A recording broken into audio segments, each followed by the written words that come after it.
ఏవీబీ సింగరేణి సంస్థ పరిరక్షణ కార్మికుల హక్కుల సాధన కోసం ఈ నెల 28న చలో హైదరాబాద్ విద్యుత్ సౌదా కార్యక్రమాన్ని నిర్వహిస్తున్నట్లు సిఐటియు రాష్ట్ర ప్రధాన కార్యదర్శి తుమ్మల రాజురెడ్డి తెలిపారు. ఈ మేరకు పెద్దపల్లి జిల్లా గోదావరిఖని ప్రెస్ క్లబ్లో ఏర్పాటు చేసిన మీడియా సమావేశంలో మాట్లాడుతూ గత కేసీఆర్ ప్రభుత్వం సింగరేణి సంస్థకు 29,000 కోట్ల అప్పులు ఉంటే ప్రస్తుత ప్రభుత్వం 22,000 కోట్ల బకాయిలు ఇవ్వాల్సి ఉందని అన్నారు.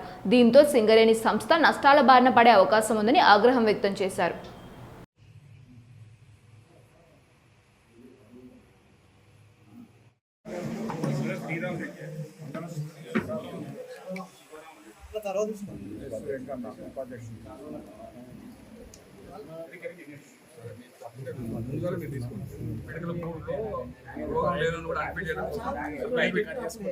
అదే మెడికల్ కాబట్టి మనం ఏం ఇస్తామంటే కారుణ్యం పెట్టి దాన్ని కేసీఆర్ ప్రభుత్వం 29,000 కోట్లు అప్పు చేస్తే ఇలా రేవంత్ రెడ్డి గారు 2 సంవత్సరాలను 22,000 కోట్ల అప్పు రుణపడ్డాడు.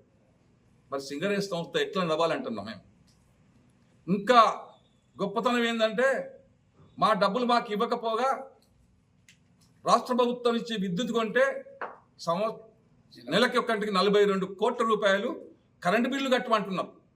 మా కరెంటు తీసుకుంటారు, గవర్నమెంట్ ద్వారా కరెంటు తీసుకుంటే 42 కోట్లు కడుతున్నాం. ఎంత సిగ్గు చెట్టో. ఇలా మనం సిగ్గుపడల కార్మిక సంఘాలు యాజమాన్యం ప్రభుత్వం అన్నారు. ఏ పని చేద్దామన్నా లేదు. సింగరేణి ఏం చేయాలనుకుంటారో మాకు అర్థం అవుతుంది. మీరే కాంట్రాక్టర్గా మారుతూ ఉన్నారు. ఏ రాజకీయ పార్టీ అధికారులకు ఉంటే ఆ రాజకీయ పార్టీకి సంబంధించిన నాయకులు ఓబీల కాంట్రాక్టర్లు బొగ్గు బయలు పట్టడం అంటే ఈ సంస్థ లాభాలు ఇచ్చిన సంస్థని నష్టాలకు దిగదార్చి నష్టాలనే పేరుతో కేంద్ర ప్రభుత్వంతో చేతులు కలుపుతానని కూడా మేము ఆరోపిస్తున్నాం. లేకపోతే కోడ్లను వ్యతిరేకించాల్సిన కాంగ్రెస్ ప్రభుత్వం నరేంద్ర మోడీ ఇచ్చిన కోడ్లను ఎందుకు అమలుకు సిద్ధపడతా ఉంది?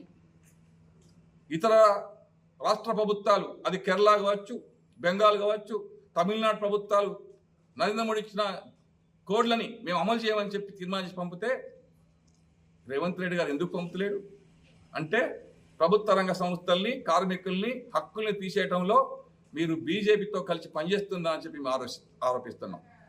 అందుకనే ఈ డబ్బులని సమకూర్చడం కోసం, ఈ సింగరేణిలో కార్మిక సంఘాలను ఐక్యం చేయడం కోసం, కదలడం కోసం యాజమాన్యం బొగ్గు ధర తక్కువ రేటుకి ఇచ్చిన బొగ్గు సరఫరాని జెన్కోకు ట్రాన్స్పోర్ట్ నిలుపుదల చేయడం కోసం, రాష్ట్ర ప్రభుత్వం కళ్ళు తెరిపేయడం కోసం సింగరేణి కాల్స్ ఎంప్లాయీస్ యూనియన్ ఒక ఉద్యమంగా రేపు 28వ తారీఖు నాడు చలో విద్యుత్ సౌదాన్ని చేపట్టినాం. పెద్ద మొత్తంలో కార్మికులందరూ కదలండి, బాయికి ఒక బండి, హైదరాబాద్కు రండి అనే నినాదంతో ఈ పిలుపునిచ్చినాం. ఎంతమంది వస్తే అంతమందికి మేము భోజన సౌకర్యం, అన్ని సౌకర్యం కల్పిస్తాం. బస్సులు ఏర్పాటు చేస్తాం. కార్లు అవసరం అనుకుంటే కార్లు తీసుకొస్తే డీజిల్ వస్తాం.